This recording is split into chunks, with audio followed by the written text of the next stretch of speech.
जय हिंद दोस्तों। Unique coaching centre में आपका स्वागत है। आज क्लास 9th के चैप्टर 2 भारत का पुरातन विद्यापीठ नालंदा के सारे क्वेश्चन आंसर का सलूशन करेंगे। क्वेश्चन नंबर 1 है, नालंदा की वाणी एशिया महाद्वीप में पर्वत और समुद्रों के उस पार तक फैल गई थी। इस वाक्य का आशय स्पष्ट कीजिए। नालंदा में ज्ञान साधना के सुरभित पुष्प खिले हुए थे। एशिया महाद्वीप के विस्तृत भूभाग में विद्या संबंधी सूत्र भी उसके साथ जुड़े हुए थे। ज्ञान के क्षेत्र में देश और जातियों के भेद लुप्त हो जाते हैं। इन्हीं सब कारणों के कारण उपयुक्त बातें कही गई है।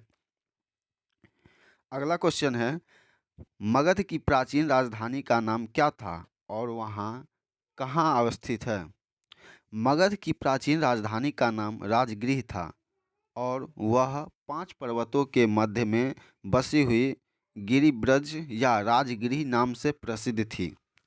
अगला क्वेश्चन है, बुद्ध के समय नालंदा में क्या था? बुद्ध के समय नालंदा के गांव में प्रवाजिकों का आम्रवन था। अगला क्वेश्चन है, महावीर और मैथिली पुत्र गोसाल की भेंट किस उपग्राम में हुई थी? जैन ग्रंथों के अनुसार नालंदा के उपग्राम वाहिरिक में महावीर और मैथिली पुत्र की भेंट हुई थी। अगला क्वेश्चन है, महावीर ने नालंदा में कितने दिनों का वर्षावास किया था? इसका आंसर है, महावीर ने नालंदा में 14 वर्ष वर्षावास किया था, है ना।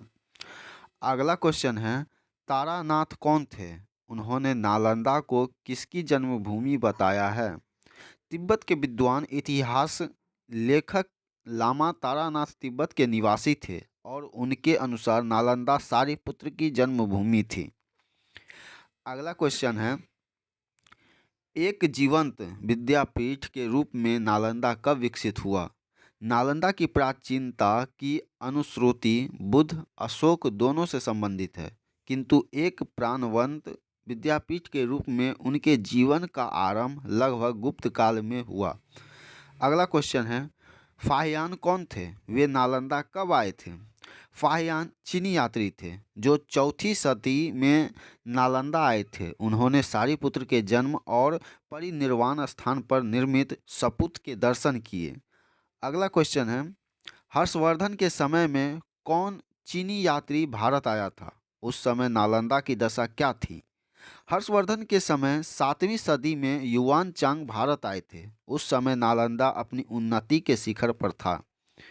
अगला क्वेश्चन है, नालंदा के नामकरण के बारे में किस चीनी यात्री ने किस ग्रंथ के आधार पर क्या बताया? चीनी यात्री युआन चांग ने एक जातक कहानी का हवाला देते हुए बताया है कि नालंदा का नाम इसलिए पड़ा था कि यहाँ अपने पूर्व जन्म में उत्पन्न भगवान बुद्ध की तृप्ति नहीं होती थी, जिसको चीनी भाषा में न अलदा कहा जाता है ना। अगला क्वेश्चन है, नालंदा विश्वविद्यालय का जन्म कैसे हुआ?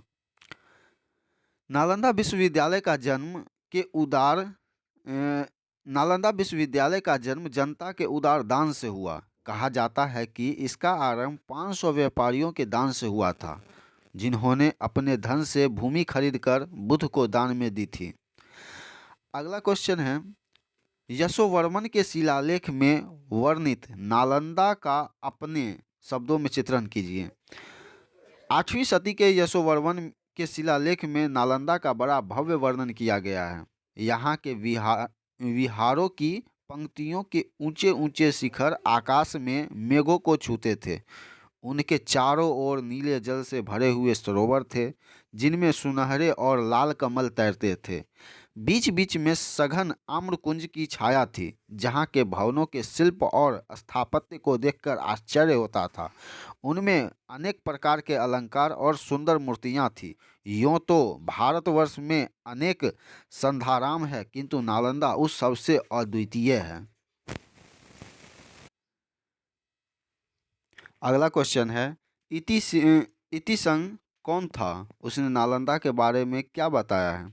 इतिसंग चीनी यात्री था। उसके समय में नालंदा बिहार में 300 बड़े कमरे और 8 मंडप थे। पुरातत्व विभाग की खुदाई में नालंदा विश्वविद्यालय के जो अवशेष यहाँ प्राप्त हुए हैं, उनसे इन वर्णनों की सच्चाई प्रकट होती है।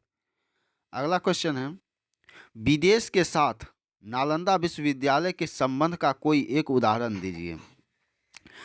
विदेश के साथ नालंदा विश्वविद्यालय का जो संबंध था, उसका स्मारक एक ताम्रपत्र खुदाई में मिला है। इससे ज्ञात होता है कि सुवर्ण द्वीप यानी सुमत्रा के शासक शैलेंद्र सम्राट श्री बालपुत्र देव ने मगध के सम्राट देवपाल देव के पास अपना दूत भेजकर यह प्रार्थना की कि उनकी ओर से 500 गांवों का दान नालंदा विश्वविद्यालय को दिया जाए। ताम्रपत्र के अनुसार नालंदा के गुणों से आकृष्ट होकर यवद्वीप के सम्राट बालपुत्र ने भगवान बुद्ध के प्रति भक्ति प्रदर्शित करते हुए नालंदा में एक बड़े विहार का निर्माण करवाया। अगला क्वेश्चन है, नालंदा में किन 5 विषयों की शिक्षा अनिवार्य थी? नालंदा का शिक्षा क्रम बड़ी व्यवहारिक बुद्धि से तैयार किया गया था। मूल रूप से 5 विषयों की शिक्षा वहाँ अनिवार्य थी। पहला है शब्द विद्या या व्याकरण, जिससे भाषा का सम्यक ज्ञान प्राप्त हो सके। दूसरा है हेतु विद्या या तर्कशास्त्र, जिससे विद्यार्थी अपने बुद्धि की कसौटी पर प्रत्येक बात को परख सके।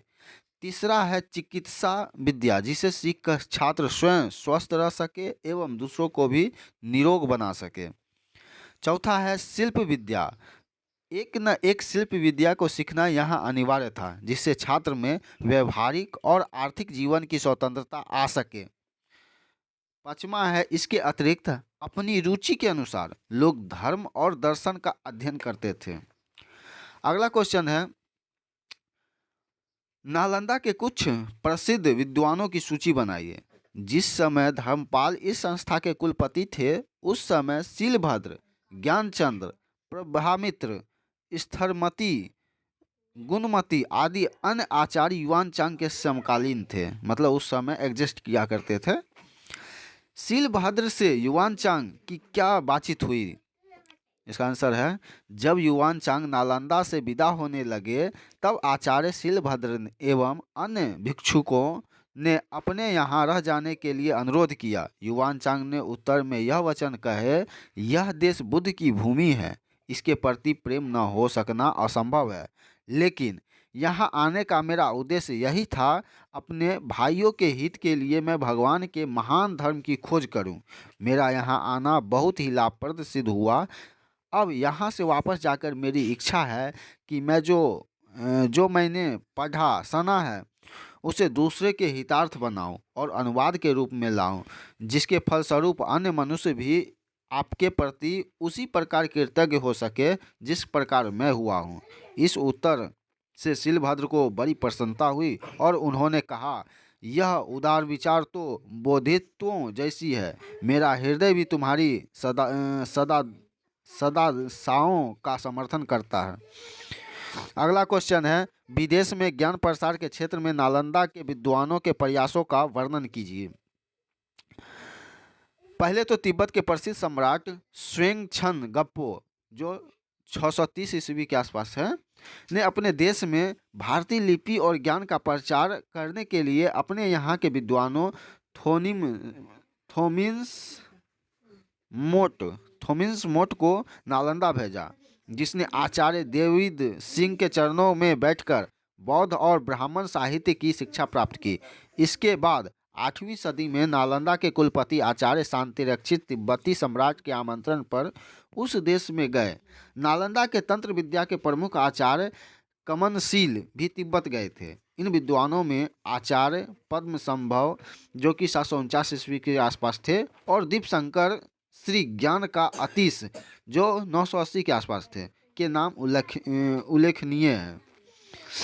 अगला क्वेश्चन है, ज्ञान की विशेषता क्या है? ज्ञान के क्षेत्र में जो दान दिया जाता है वह सीमा रहित और अनंत होता है। न उसके बांटने वाले को तृप्ति होती है और न उसे लेने वाले को। यही ज्ञान दान की विशेषता कही गई है। Thank you. मिलते हैं अगले चैप्टर में, और चैप्टर 3 कल लोड हो जाएगा। तो धन्यवाद।